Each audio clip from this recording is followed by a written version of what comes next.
तीसरे चरण की वोटिंग से पहले कांग्रेस का चेहरा एक बार फिर से बेनकाब हो गया है। पंजाब के पूर्व सीएम चरणजीत सिंह चन्नी ने जवानों की शहादत को लेकर बेतुका बयान दिया। चन्नी ने कहा कि पुंछ का आतंकी हमला बीजेपी का चुनावों से पहले का स्टंट है। इस तरह के हमले पूर्व नियोजित हैं और बीजेपी की चुनावी संभावनाओं को मजबूत करने के लिए इन्हें अंजाम दिया गया। वहीं चन्नी के बयान पर बीजेपी हमलावर हो गई है। बीजेपी ने कहा है कि ये कांग्रेस के खून में है। वहीं महाराष्ट्र कांग्रेस के दिग्गज नेता विजय वडेट्टीवार ने मुंबई हमले में शहीद हुए हेमंत करकरे की मौत को लेकर विवादित बयान दिया। विजय वडेट्टीवार ने कहा कि हेमंत करकरे की हत्या आतंकी कसाब की गोली से नहीं बल्कि उनको आरएसएस के समर्थक एक पुलिस वाले ने गोली मारी।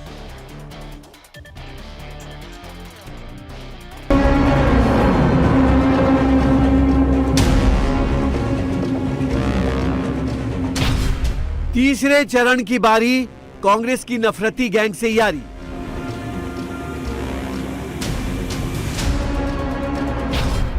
कांग्रेस ने फिर किया शहादत का अपमान।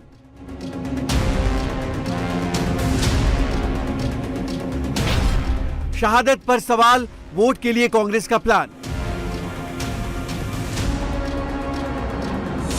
2024 के चुनाव की लड़ाई अब शहादत के सवाल पर आ गई है। कांग्रेस नेता एक बार फिर देश के शहीद जवानों की शहादत का सौदा करने उतर आए हैं। कांग्रेस नेता और पंजाब के पूर्व मुख्यमंत्री चरणजीत सिंह चन्नी ने जम्मू कश्मीर के पुंछ में एयरफोर्स के काफिले पर हुए हमले को लेकर विवादित बयान दिया है। चरणजीत सिंह चन्नी ने पुंछ हमले को बीजेपी का चुनाव से पहले का स्टंट करार दे दिया कि ये स्टंटबाजी हो रही है, हमले नहीं हो रहे। पिछली बार भी जब इलेक्शन आते हैं तो ऐसे स्टंट खेले जाते हैं और बीजेपी को जिताने का संविधान तैयार किया जाता है। ये तैयार किए हुए सारे पहले से तैयार करके हमले करवाए जाते हैं। ये बीजेपी को जिताने का एक स्टंट होता है, इसमें सच्चाई नहीं होती। लोग मरवाने और लोगों के लाशों पे खेलना ये बीजेपी को आता है। पंजाब के पूर्व सीएम चरणजीत सिंह चन्नी जिस आतंकी हमले को बीजेपी का चुनावी स्टंट बता रहे हैं, वो शनिवार को पुंछ के सुरनकोटे के बकराबल इलाके में एयरफोर्स के काफिले पर हुआ था, जिसमें आतंकियों ने सामने से एयरफोर्स की 2 गाड़ियों पर 30 राउंड से ज्यादा फायर किए थे। इस हमले में एक जवान विक्की पहाड़े शहीद हो गए और 4 अन्य सैनिक घायल हो गए। चन्नी के विवादित बयान पर बीजेपी आग बबूला हो गई है। बीजेपी नेता अनुराग ठाकुर ने कांग्रेस पर तीखा पलटवार करते हुए कहा कि ये कांग्रेस की मानसिकता को दिखाता है। कांग्रेस ने सेना को मजबूत करने के बजाय 10 साल तक दलाली की है। ये वो लोग हैं कांग्रेस के और इनके सहयोगी दल जो पार्लियामेंट पे अटैक करने वाले अफजल गुरु को भी रात को 2:30 बजे अदालत खुलवाकर उनकी फांसी की सजा माफ कराने के लिए प्रयासरत थे। कांग्रेस के लोग वो हैं जो टुकड़े टुकड़े गैंग जो भारत का नामो निशान मिटा देना चाहती है, उनको भी अपने राजनीतिक दल में शामिल करवाते हैं और पार्टी की टिकट देते हैं। कांग्रेस ने जो देश का साथ अन्याय किया है वो देश कभी भूलेगा नहीं। हजारों किलोमीटर जमीन एक्साइटिन एरिया से लेकर लद्दाख के बाकी हिस्सों पे कांग्रेस के समय गई। पाक अधिकृत कश्मीर कांग्रेस के समय बना। कच्चा थी वो आइलैंड, कांग्रेस ने दे दिया श्रीलंका को।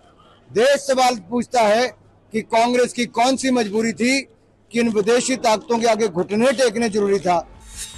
वहीं बीजेपी नेता मनजिंदर सिंह सिरसा ने चरणजीत सिंह चन्नी को कांग्रेस का इतिहास याद दिला दिया।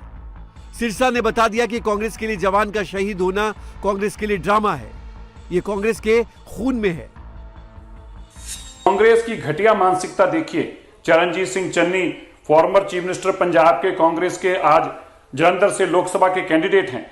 वो ऐसी घटिया बयानबाजी करते हैं, इसको नौटंकी बताते हैं, इसको ड्रामा बताते हैं। जवान का शहीद होना कांग्रेस के लिए नौटंकी और ड्रामा है, राजनीतिक ड्रामा है। ये है कांग्रेस का असली चेहरा, ये है गांधी परिवार का असली चेहरा। ये कोई नई बात नहीं है। कांग्रेस के खून के अंदर ये घटियापंथी है। कांग्रेस के खून के अंदर आर्मी के प्रति, एयरफोर्स के प्रति या हमारे सैनिकों के प्रति ऐसी भावना है। ये गंदी राजनीति से बाज नहीं आ सकते। चन्नी अकेले कांग्रेस नेता नहीं हैं जो शहादत पर सवाल उठा रहे हैं। महाराष्ट्र कांग्रेस नेता विजय वडेट्टीवार इनसे भी 2 कदम आगे निकल गए। विजय वडेट्टीवार ने मुंबई हमले के दौरान शहीद हुए एटीएस चीफ हेमंत करकरे को लेकर जहर उगला है। विजय वडेट्टीवार ने हेमंत करकरे की शहादत पर सवाल उठाते हुए कहा कि हेमंत करकरे आतंकी कसाब की गोली से नहीं बल्कि आरएसएस से जुड़े एक पुलिसकर्मी ने हेमंत करकरे की हत्या की थी। हेमंत करकरे साहेबांचा ती गोळी कसाबच्या बंदुकीतली नव्हती, कुठल्या अतिरेक्यातली नव्हती, तर ती गोळी एका पोलीस अधिकाऱ्यांची होती, आरएसएस समर्पित। त्यावेळेस ते पुरावे लपवणारा देशद्रोही कोण असेल तर तो उज्ज्वल निकम आहे। आणि अशा देशद्रोहाला जर तिकीट भारतीय जनता पक्ष देत असेल तर मात्र हे देशद्रोह्यांना पाठीशी घालणारा पक्ष आहे का, हा प्रश्न येतो। विजय वडेट्टीवार के इस बेतुके बयान के बाद बीजेपी सड़कों पर उतर आई है। नागपुर में सैकड़ों बीजेपी कार्यकर्ताओं ने विजय वडेट्टीवार के घर का घेराव करके उनका पुतला फूंका। बीजेपी विजय वडेट्टीवार के खिलाफ एक्शन की मांग कर रही है। महाराष्ट्र बीजेपी नेता मंगल प्रभात लोढ़ा ने विजय वडेट्टीवार के खिलाफ चुनाव आयोग में शिकायत की है। और यह डेमोक्रेसी के नाम के ऊपर कोई भी कुछ भी बोल सकता है और उसके बाद में माफी मांग के निकल भी सकता है। मैं इसकी भर्त्सना करता हूं। मैंने आज इनके खिलाफ में इलेक्शन कमीशन को पत्र लिखा है कि इनको इलेक्शन कैंपेन से तुरंत रोका जाए, और कल तक उन्होंने यदि माफी नहीं मांगी तो मैं जाकर पुलिस कमिश्नर के पास में उनके खिलाफ एफआईआर रजिस्टर करूंगा। और ऐसे व्यक्ति को महाराष्ट्र के अंदर किसी को घूमने नहीं देना चाहिए। महाराष्ट्र के अंदर राजनीति का बहुत डाउनफॉल हुआ है, पर डाउनफॉल का ये लोएस्ट पॉइंट विजय वडेट्टीवार का स्टेटमेंट है। कांग्रेस नेता विजय वडेट्टीवार के बयान पर उनके पुराने साथी संजय निरुपम ने भी तीखा प्रहार किया है। संजय निरुपम ने कहा कि जिस किताब का उद्घाटन दिग्विजय सिंह ने किया था और हेमंत करकरे की शहादत पर सवाल उठाए थे, आज विजय वडेट्टीवार वही काम कर रहे हैं। में कांग्रेस वाले ने जो बात कही है वो बहुत ही शर्मनाक है। एक पुरानी एक किताब किसी मुस्लिम समाज या किसी उर्दू लैंग्वेज में शायद लिखी गई थी कि हेमंत करकरे की हत्या में आरएसएस कहाँ थे। वो सरासर गलत बात थी। उसका उद्घाटन करने के लिए, पुस्तक का विमोचन करने के लिए स्वयं दिग्विजय सिंह गए थे।